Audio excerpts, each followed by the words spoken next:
વક્રતુંડ મહાકાય સૂર્યકોટિસમપ્રભમ નિર્વિઘ્નમ કુરુ મે દેવ સર્વકાર્યેષુ સર્વદા. મિત્રો, સ્વાગત છે તમારું આપણી ગુજરાતી યુટ્યુબ ચેનલમાં. આજે તારીખ 2 ઓગસ્ટ 2026 અને સંકષ્ટ ચતુર્થીનો દિવસ છે. અષાઢ માસના વદ પક્ષની ચોથને સંકષ્ટ ચતુર્થી તરીકે આપણે ઓળખીએ છીએ. મિત્રો, આજને દિવસે વહેલી સવારે ઉઠી વ્રતનો સંકલ્પ કરવો, સાંજે ગણપતિજીની સ્થાપના કરી અને તેને ભોગ લગાવી લાલ ચંદન દુર્વા ઘાસ અર્પણ કરી 21 વાર જાપ કરવો અને 108 વખત ઓમ ગંગ ગણપતે મંત્રનો જાપ કરવો. સંકષ્ટ ચતુર્થીનું વ્રત એ તમામ સંકટને હરનારું છે અને જીવનમાં સુખ શાંતિ અને સમૃદ્ધિ આપનારું વ્રત છે.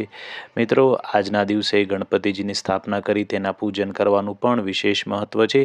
ગણપતિજીની પવિત્ર કથા પણ આજના દિવસે આપણે સાંભળવાની હોય છે અને ચંદ્ર દર્શન કર્યા બાદ આ વ્રત પૂર્ણ કરવાનું હોય છે.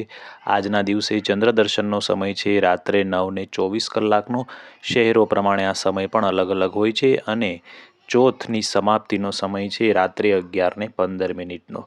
તો આવો સૌ ભાવથી સાંભળીએ ગણેશ ચોથની કથા.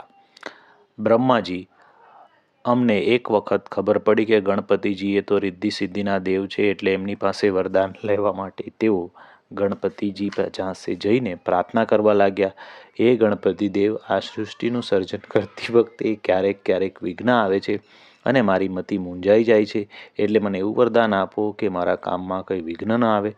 ગણપતિજી કહે છે, જાઓ, તમને વરદાન છે કે તમારા કામમાં કોઈ વિઘ્ન આવશે નહીં અને તમે તેનો સામનો ખુશીથી કરી શકશો.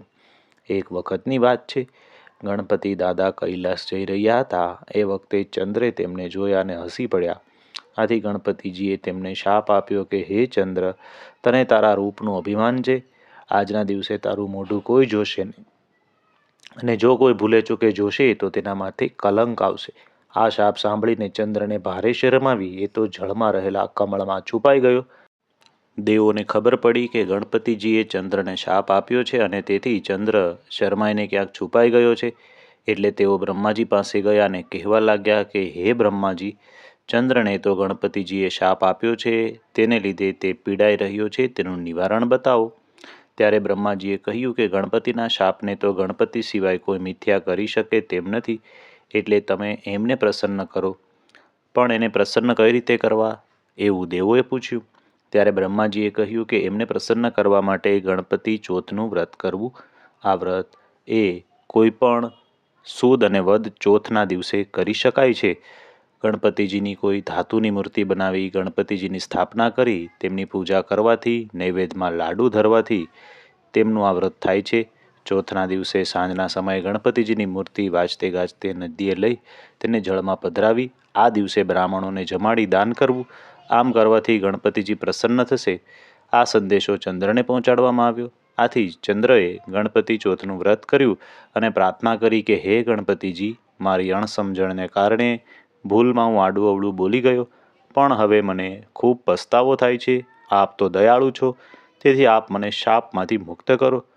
ગણપતિજીએ ચંદ્રની આ પ્રાર્થના સાંભળીને કહ્યું કે હે ચંદ્ર, મને તારી પસ્તાવાની અને તારી ભૂલ સમજાઈ એ માટે હું રાજી થયો છું.